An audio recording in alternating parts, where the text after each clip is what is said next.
이 시간은 우리에게 죄 지은 자를 사하여 준 것 같이 우리 죄를 사하여 주옵시고에 대해서 살펴보기로 하겠습니다. 마태복음 6장 14절에서 15절 말씀, 너희가 사람의 과실을 용서하면 너희 천부께서도 너희 과실을 용서하시려니와 너희가 사람의 과실을 용서하지 아니하면 너희 아버지께서도 너희 과실을 용서하지 아니하시리라. 그리스도께서 제자들에게 우리가 우리에게 죄 지은 자를 사하여 준 것 같이 우리 죄를 사하여 주옵시고 라고 기도하라고 알려주시는 것은 인간도 죄 지은 자를 사하여 주는데 하물며 하늘아버지께서 죄 지은 자를 사하여 주시는 것은 당연하지 않겠느냐 하는 하나님의 용서의 개념에 대해서 이야기하시는데, 이것은 사람의 차원과는 다른 창조의 개념임을 제자들이 알기를 원하시는 것입니다. 하나님은 창조주이시므로 창조주의 사랑을 우리는 알아야 합니다. 용서하지 않으면 하늘아버지께서도 너희 과실을 용서하지 않을 것이다 라고 하신 말씀을 성서에 관한 지식이 없게 되면 문자 그대로 해석하여 우리가 다른 사람을 용서해야만 하나님께로부터 용서를 받을 것이라고 생각하게 될 것입니다. 성경 전체와 균형이 맞지 않는 하나님의 품성이 오해되는데, 이 말씀은 우리의 행위에 초점을 맞춘 것이 아니라 능력의 약속의 말씀으로 나와 언약을 맺으면 너는 용서하며 살게 될 거야 라는 말씀으로 그리스도의 마음을 창조해 주신다고 하시는 말씀입니다. 다른 사람들이 아무리 심한 상처를 주고 잘못을 범한다 할지라도 그들에 대한 긍휼의 정신을 갖게 되고 불만을 품거나 자신을 동정하지 않고 모든 사람을 용서해 주게 되는 그리스도의 사랑의 마음이 창조되어 형제들을 사랑하지 않을 수 없게 됨을 의미합니다. 우리가 다른 사람의 과실을 용서하면 그것은 하나님과 맺은 언약의 결과로 하나님의 자녀가 되었다는 의미이며 하나님의 형상이 회복된 것으로 그리스도의 중보로 용서를 받는 사람들이 됨을 말하는 겁니다. 용서해 주지 않는다는 것은 언약이 맺어지지 않았으므로 그리스도의 중보가 이루어지지 않았고 그 결과 죄가 해결되지 않아 용서받지 못함을 말합니다. 긍휼의 정신을 가지려고 애쓰라는 우리의 행위에 대한 말씀이 아니고 긍휼의 품성을 가지신 그리스도를 모시게 되므로 갖게 되는 심령의 창조가 이루어지므로 그 결과 자신을 동정하지 않고 잘못된 모든 사람을 용서해주는 그리스도의 마음의 창조의 여부를 말씀하고 있으며, 의롭고 온전히 순종할 수 있게 죄인들에게 자비를 베푸시는 창조주이심을 드러내는 말씀입니다. 용서하심으로 창조주와 피조물이 하나가 되는 언약의 관계와 예배의 회복에 관한 말씀입니다.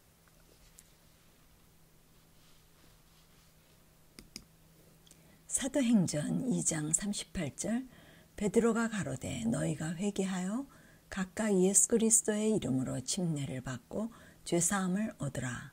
그리하면 성령을 선물로 받으리니. 베드로는 회개하여 죄사함을 얻으라고 합니다.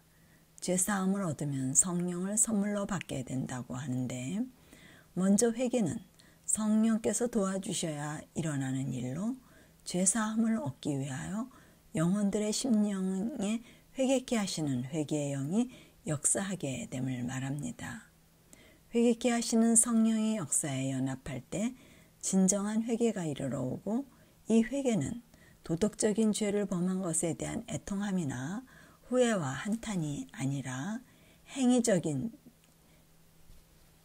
죄를 짓는 것은 죄를 품고 있기 때문에 나오는 것으로 죄를 품는 이기심을 깨닫게 하셔서 자신 안에 그리스도의 부재에 대한 애통함에 대한 회개가 됩니다.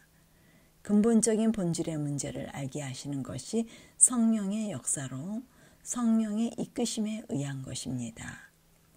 죄의 뿌리인 이기심에 대한 회개는 한 번만으로 이루어지는 것이 아니라 계속적인 회개로서 자신의 추한 모습을 한 번만 보고 돌아서는 일은 극히 드문 일입니다.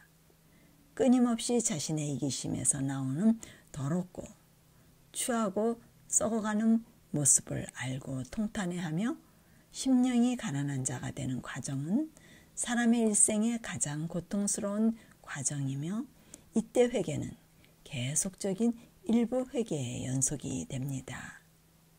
일부의 회개가 계속적으로 이루어질 때 자신의 존재 가치는 점점 낮아지며 결국 없어지는 지점이 오게 되는데, 이 지점이 후회할 것 없는 회개의 지점이 되며, 이때 그리스도와 연합하는 죄사함을 얻는 성령을 선물로 받는 지점이 됩니다. 무조건 회개했다고 성령을 선물로 받는다고 생각하게 되면 성령에 대한 오해를 하게 되는데, 성령에 대한 오해는 잘못된 길로 인도되고 결국 성령을 선물로 받지도 못하고 성령을 받았다고 하나 죄를 짓지 않는 능력이 따르지 않고 성령을 받지 못했음에도 불구하고 성령을 받았다고 생각하면서 거짓 성령이 역사하게 되고 미혹을 받게 되며 진정한 죄사함을 경험하지 못하게 됩니다. 그리스도인으로서 신앙생활은 열심히 하며 회개도 열심히 했지만 십자가의 능력인 죄사함을 받지 못해 죄를 이기는 능력은 동반되지 않고 나약한 신앙인이 되어버릴 수 있게 되는 것입니다. 성령의 임재는 죄사함을 받아 이루어질 수 있고, 그 성령의 역사가 다 성령의 임재가 아니고 십자가의 경험은 성령이 임재하는 일이 되어야 하는 것입니다. 성령을 받은 사람은 죄사함을 받은 결과 그리스도의 마음을 받았기 때문에 다른 사람을 용서해 주는 것은 당연한 이치입니다. 미운 마음이 있는데 성령의 감동에 의해 사랑하는 마음으로 변화되어지는 것이 아니라 그리스도의 마음을 가지고 있기 때문에 사랑하는 마음이 있게 되고, 우리에게 죄 지은 자를 사하여 준 것 같이 우리 죄를 사하여 주옵시고의 기도가 이루어질 수 있는 것입니다.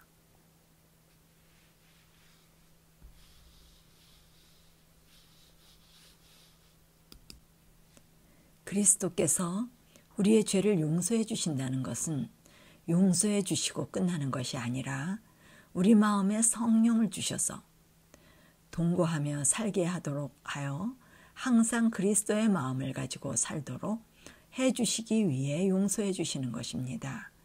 즉 우리 마음에서 이기심을 제거하시고 본성을 회복시키셔서 하나님의 형상을 소생시키시고 하나님 앞에 자녀로서 서기에 적합하게 만드시기 위하여 죄를 용서해 주시고, 그러한 죄사함의 능력을 죄인들이 얻도록 하기 위하여 십자가에서 돌아가신 것입니다. 이것이 그분의 죽음의 깊은 의미입니다.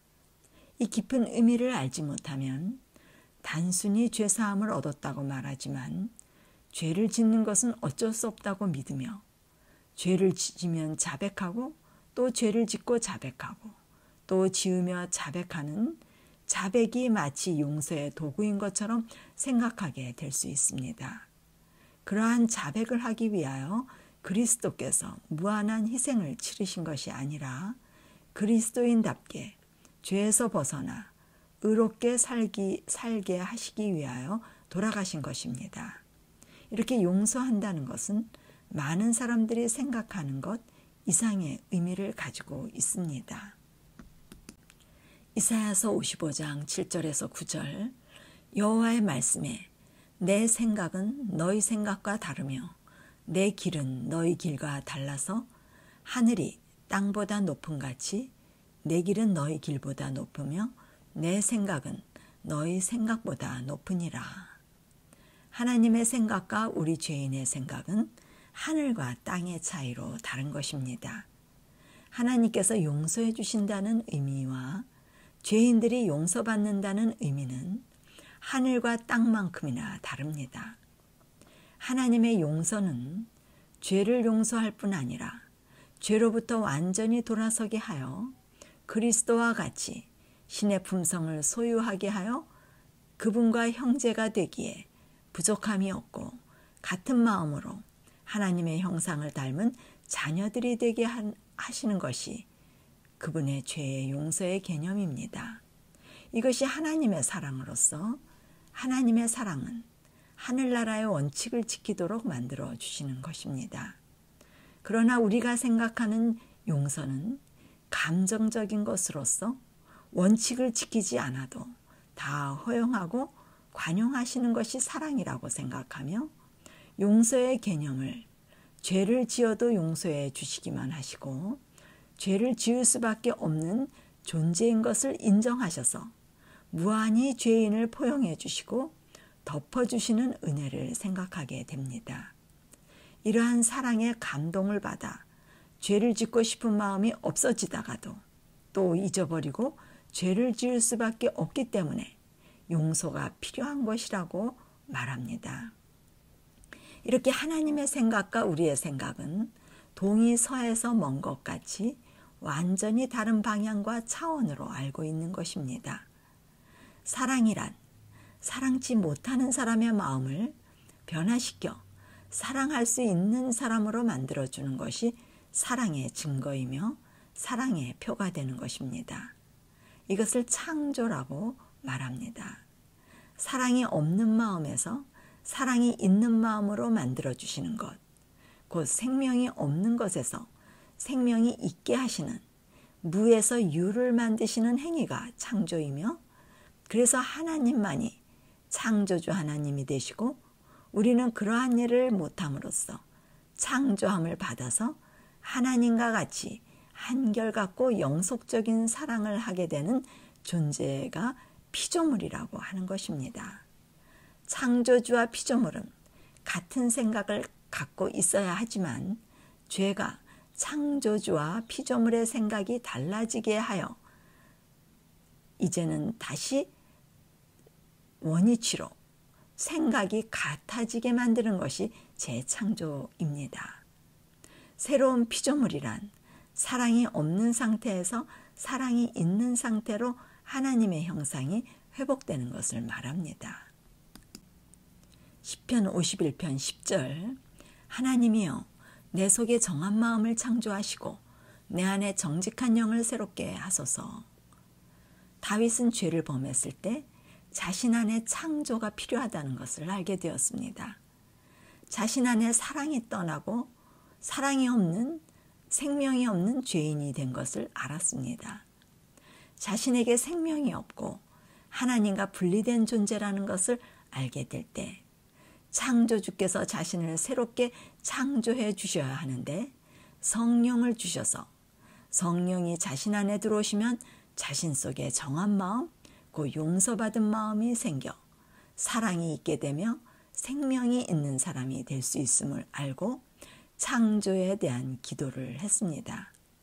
오늘도 하나님의 십자가의 용서의 사랑을 진정으로 알게 되면 창조에 대한 기도를 구하게 될 것입니다. 용서에 관하여 항상 생각나는 게 있습니다. 저의 남편이 어떻게 사업이 망하게 되었는가 나누고 싶습니다. 남편은 사업이 잘 되는 뉴욕에서 7번째로 큰 모자와 여행 가방 전문 스토어를 가지고 있었습니다. 돈이 있다고 하는 사람들이 여행을 가기 위해 멀리서도 찾아와 돈을 아끼지 않고 쓰고 가는 곳인데 남편은 유대인들의 공장과 직접 거래해서 이윤도 많이 붙일 수 있고 돈을 버는 것이 아주 쉬운 일이었습니다. 그러나 경제가 불황이 닥치면서 강도들이 기관총을 가지고 들어와 현금을 낚아채고 도망가는 신변의 위협을 몇 차례 받게 되고 나니 급기야 남편과 바둑을 두던 앞가게의 친구가 똑같은 상황으로 하반신에 총을 맞아 코마에 들어가 한 달 만에 겨우 회복되어 불구가 된 일을 경험하게 되는 것을 보고 저는 그 가게를 정리해야 한다고 남편에게 권면했고 남편도 동의하고 다른 사업을 찾게 되었습니다. 그때 저는 교회 생활을 한 지 얼마 안 되는 때라 남편이 돈을 버느라 쉬지 못하고 예배를 드릴 수 있는 사업을 쉬지 못하기 때문에 예배를 드릴 수 있는 사업을 찾기 위해 교인들에게 사업을 찾도록 부탁했습니다. 그러자 어떤 부부가 사업으로 돈을 많이 벌었는데 사정상 한국을 가야 하는 상황이 되어 사업체를 팔아야 한다고 말했습니다. 그래서 중개하시는 교우분에게 알아봐 달라고 하여 교회도 다닐 수 있고 안정된 사업이라고 판단하여 모든 돈을 끌어다 그 사업체를 인수하게 되었습니다. 현재 하고 있는 가게는 잘 되는 가게니까 매달 모계지로 받고 그러면 이쪽 저쪽 수입이 생겨 여유가 있을 것으로 생각하고 파는 대신 옆 가게에 신실한 기독교인 부부가 자식 교육과 생활이 어려운 형편으로 살아가는 것을 보고 편하게 살아보라고 그 가게를 인수하도록 했습니다. 그리고 모계지로 모든 걸 갚으라고 매달 모계지를 줄 것을 약속했습니다. 남편은 새로운 사업을 맡아서 일을 시작하다 그 사업의 실체를 알게 되었습니다. 그때 가게를 인수받은 아저씨는 중풍으로 쓰러지게 되었고 가게는 급속히 죽어가게 되었고 모계지는 나오지 않고 물건은 다 빠지고 가게 문을 닫아야 할 형편이 되었습니다. 새 사업체는 1년 만에 손을 털고 나와야 하는 상황이 되었고 가장 두려운 것은 이 사업체가 마피아단에 연루되어 주인이 돈을 꾸었는지 매일 돈 안 갚으면 너는 쥐도 새도 모르게 죽게 될 것이라는 협박 전화가 오는 것입니다. 전 주인에게 말하니까 그것은 당신과 상관이 없는 일이니까 관계하지 말고 신경 쓰지 말라고 하는 것입니다. 마피아에게는 우리는 새 주인이니까 관계없는 일이라고 말을 했는데 그들은 나는 너희 사업에 돈을 꾸어준 것이니까 네가 그 사업체를 인수했기 때문에 그 돈을 갚아야 한다고 하는 것이었습니다.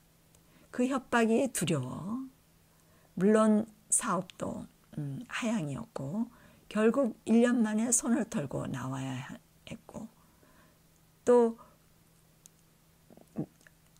가게 문을 닫아야 하는 상황이 벌어져서 한순간에 양쪽으로 망하게 된 것입니다.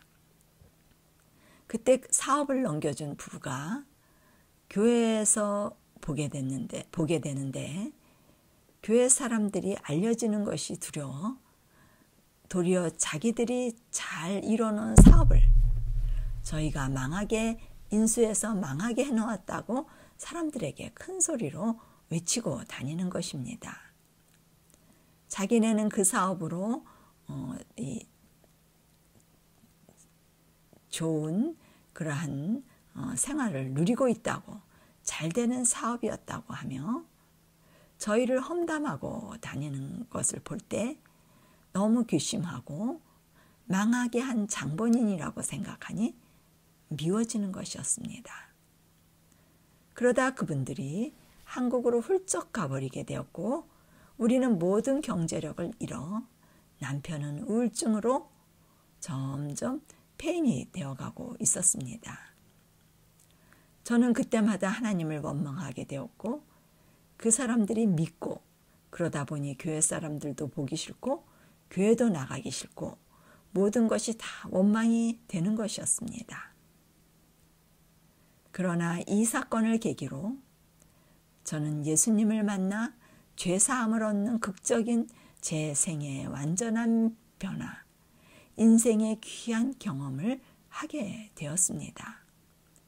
죄사함을 얻고 보니 인생을 가장 비참하게 만든 사람들과 일들과 환경이 잘못된 것이 아니라 나의 구원을 위해 허락하신 하나님의 계획이었다는 것을 알게 되었고, 그 사람과 일들과 환경들은 하나님의 사용되어진 도구라는 것을 알게 되었습니다.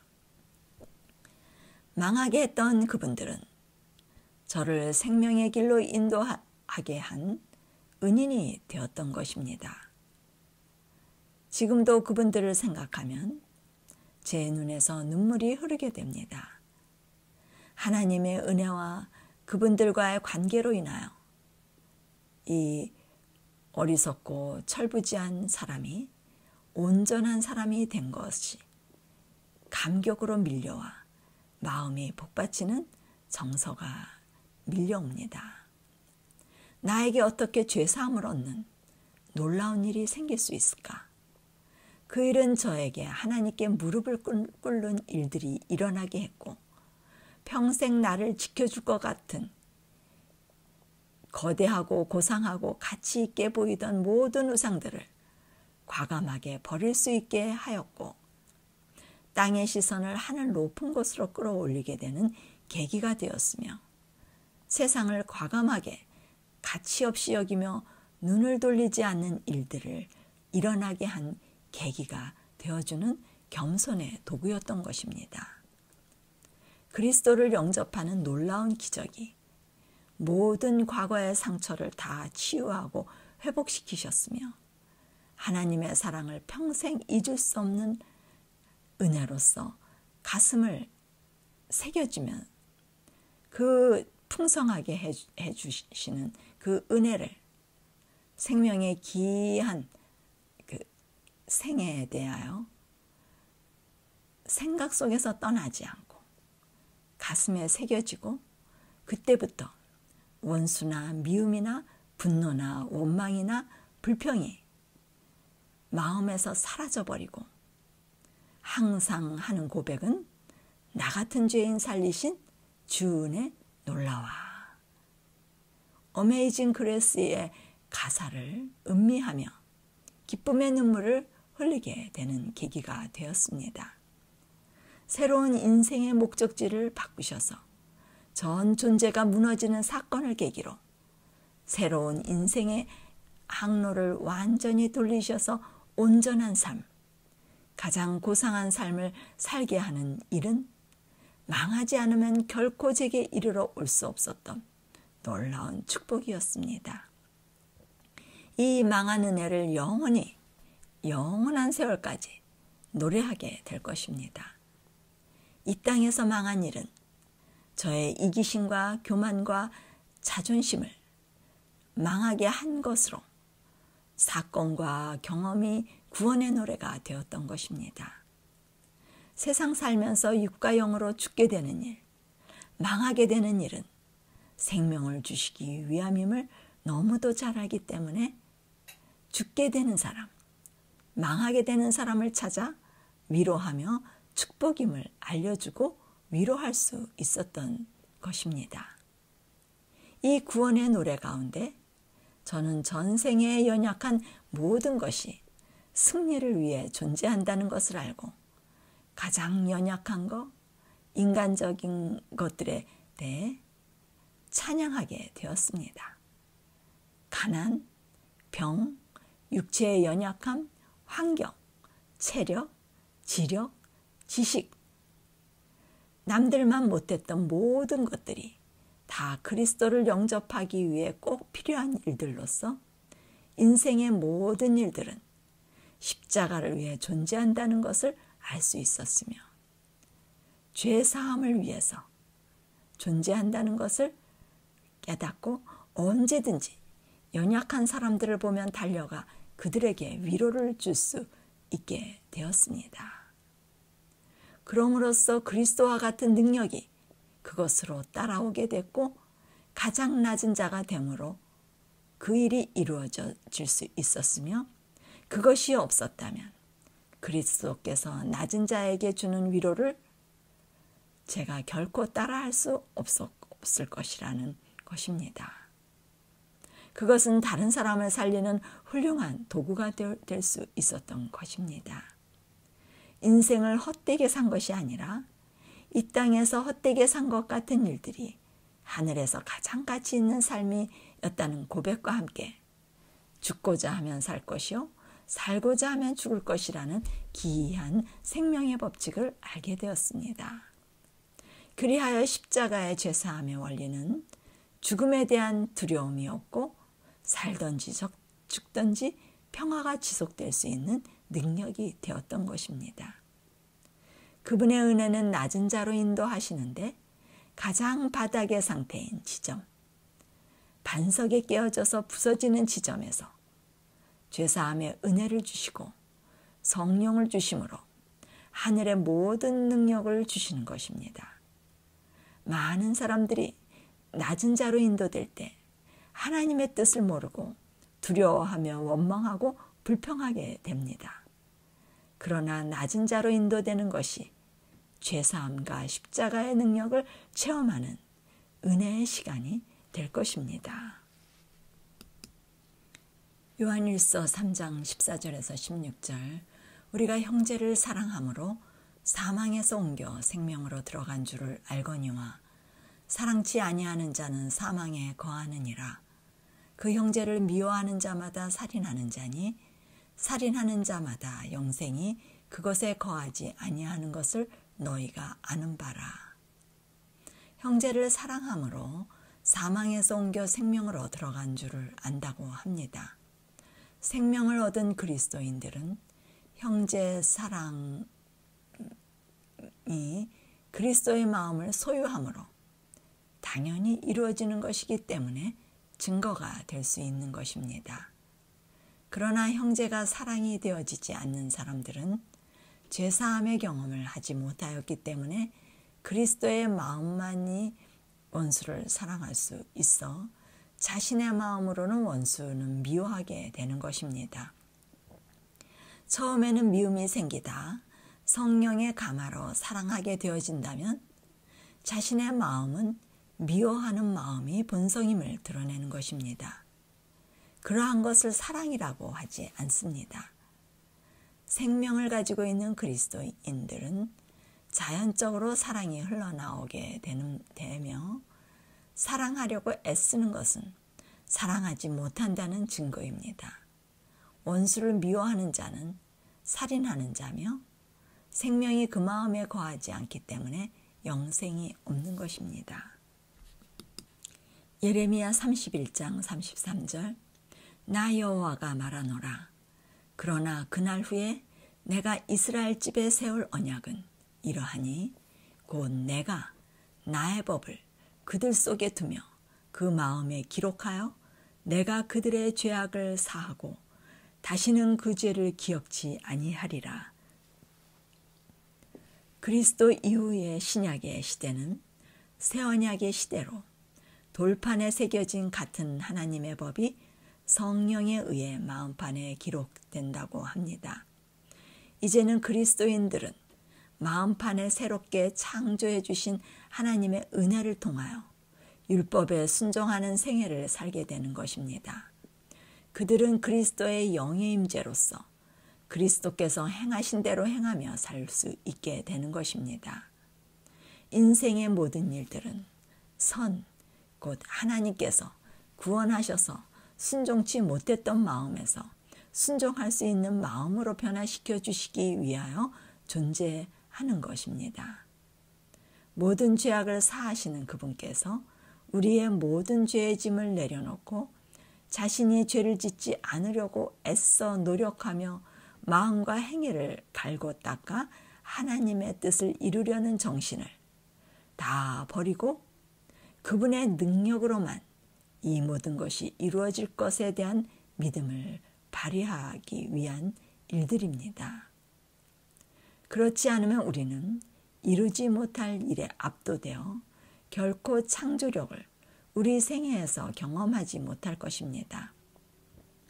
그날 후에 이스라엘 집으로 세울 언약은 사랑의 법, 곧 말씀을 그들 속에 두고 마음에 기록하게 되어 그들의 죄악이 사해지고 죄를 기억지 않게 된다고 합니다. 죄악이 기억되지 않는 것이란 그리스도인들의 마음에 하나님의 법이 기록되어 죄를 짓지 않고 의를 행하며 살게 됨을 말합니다. 그들은 그리스도와 함께 죽음으로써 자아를 부인하는 사람들이 되어 그리스도의 마음을 가지고 사는 사람들입니다. 그들은 죄의 법이 그들을 다스리지 못하고 그리스도의 중보로서 계속적인 정결함이 이루어지어서 결국 그들의 죄를 기억하지 않는 그리스도께서 중보하시는 한 그들의 죄는 지성소의 심판에서 죄의 도말이 이루어질 수 있는 성소에 관한 이야기입니다. 요한일서 4장 16절 하나님이 우리를 사랑하시는 사랑을 우리가 알고 믿었노니 하나님은 사랑이시라. 사랑 안에 거하는 자는 하나님 안에 거하고 하나님도 그 안에 거하시느니라. 이로써 사랑이 우리에게 온전히 이룬 것은 우리로 심판날에 담대함을 가지려 함이니 주의 어떠하신가 같이 우리도 세상에서 그러하니라. 십자가의 사랑을 알고 믿어 하나님 안에 거하는 하나님의 자녀들은 그분이 그들 안에 거하여 사랑이 온전히 이루어짐으로 심판날에 담대함을 가질 수 있게 되는 것입니다. 이것이 죄를 사하시고 다시는 그 죄를 기억지 않는 심판에 이르지 않는 지성소에 관한 이야기입니다. 창조주 하나님의 능력을 경험한 그리스도인들이 세상에 십자가의 능력을 전하게 되는데 세상뿐만 아니라 세상 사람들뿐만 아니라 심지어 믿는다고 하는 그리스도인들조차도 하나님의 십자가에서 우리를 새롭게 창조하시는 일에 잘 알지 못하고 막연한 죄의 용서를 말하고 십자가의 창조 능력을 전하는 진정한 그리스도인들을 핍박하게 됩니다. 그러나 그들이 소유한 고상한 하나님을 닮은 사랑으로 인하여 구별되어지고 하늘의 소망으로 인하여 그들의 삶은 의미를 가지게 될 것입니다. 안데르센 동화 중에 미운 오리 새끼라는 작품이 있습니다.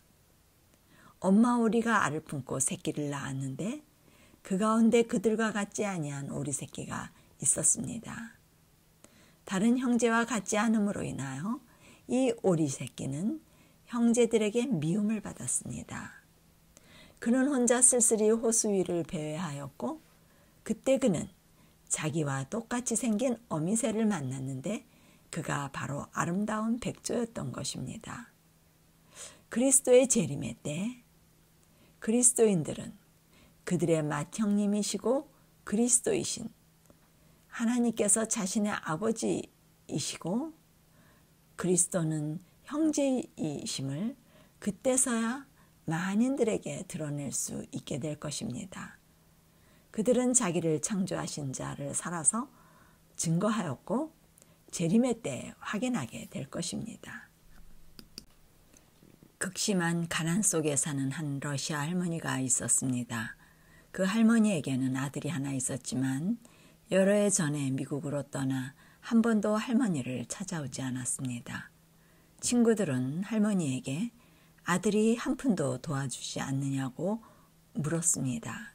그럴 때마다 할머니는 자신을 두고 떠난 아들에 대하여 남들에게 자랑할 것이 없어 얼굴을 붉히며 도와주진 않지만 가끔 편지도 보내오고 그림도 보내온다고 말했습니다.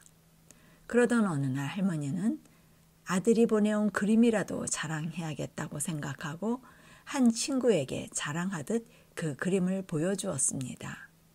그건 그림이 아니라 거액의 수표들이었습니다. 할머니는 오랜 세월 동안 거액의 수표가 수표인지도 모르고 스스로 무지하여 가난한 생활을 해온 것입니다. 아들의 사랑과 아들로부터 오는 그림의 의미를 모르고 부요한 삶의 혜택을 못 누리며 자기에게 유익이 되지 못하고 있었던 것입니다.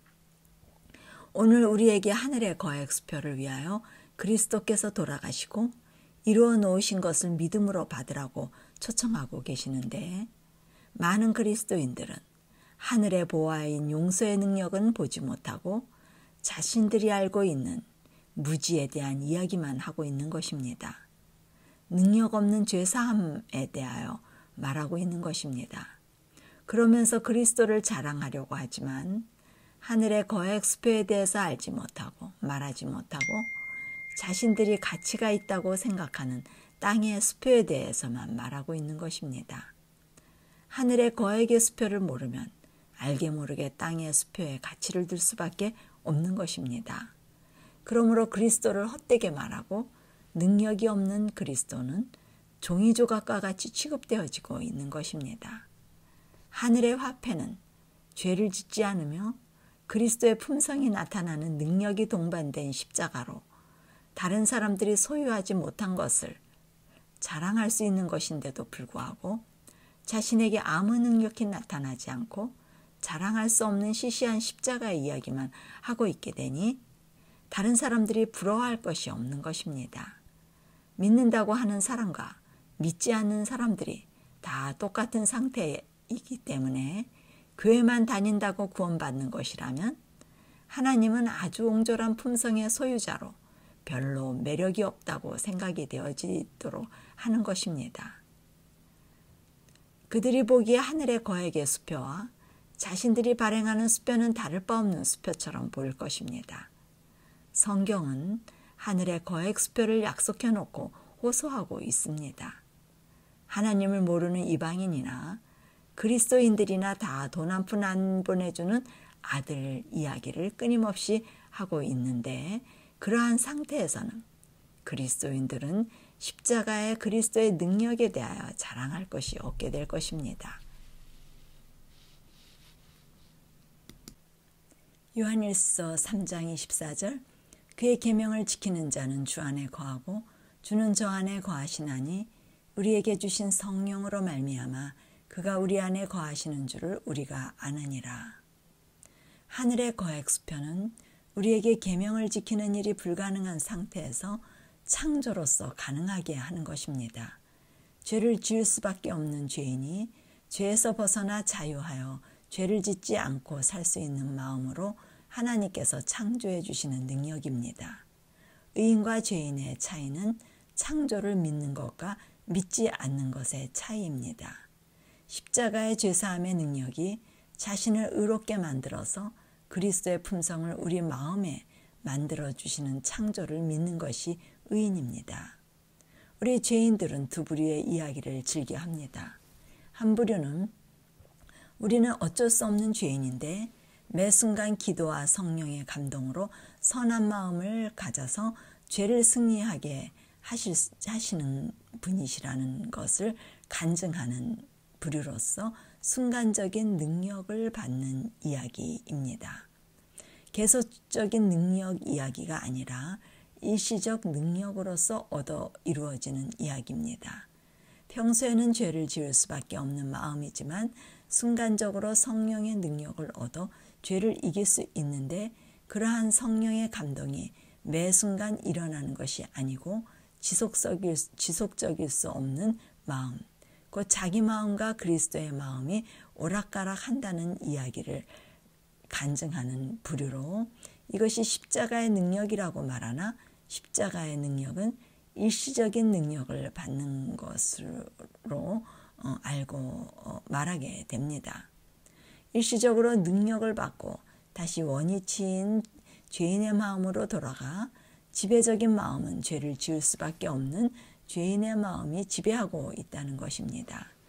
이것이 대부분 믿는 사람들에게 상식적인 용서와 성령의 능력으로 간주되어집니다.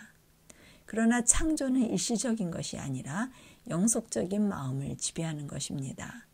지배적인 마음이 그리스도의 마음이 되는 것이며 자신의 주인이 그리스도가 되셔서 자신을 그분의 마음이 지배하는 것입니다. 상주하는 것으로 이것이 죄를 용서받은 사람들의 사랑 이야기로 진정한 십자가의 경험, 곧 창조와 언약의 이야기가 됩니다. 언약은 쉽게 파괴하는 것이 아니라 검은 머리가 팥불이 되도록 동거하는 이야기로 마음판의 법이 기록된 계명은 이렇게 하여 지켜지게 되는 것이며 그리스도가 자신 안에 거하고 상주하심으로 약속하신 하늘의 거대한 수표가 능력으로 나타나는 것입니다. 하늘의 것은 항상 영원한 것으로 비록 이 땅에 살지라도 이 땅에서 영원한 것을 누릴 수 있는 약속이 새 언약의 약속입니다. 이 시간 이 거대한 하늘 수표가 우리 모두의 것이 되어 능력으로 나타나시길 바라며 말씀을 마치겠습니다.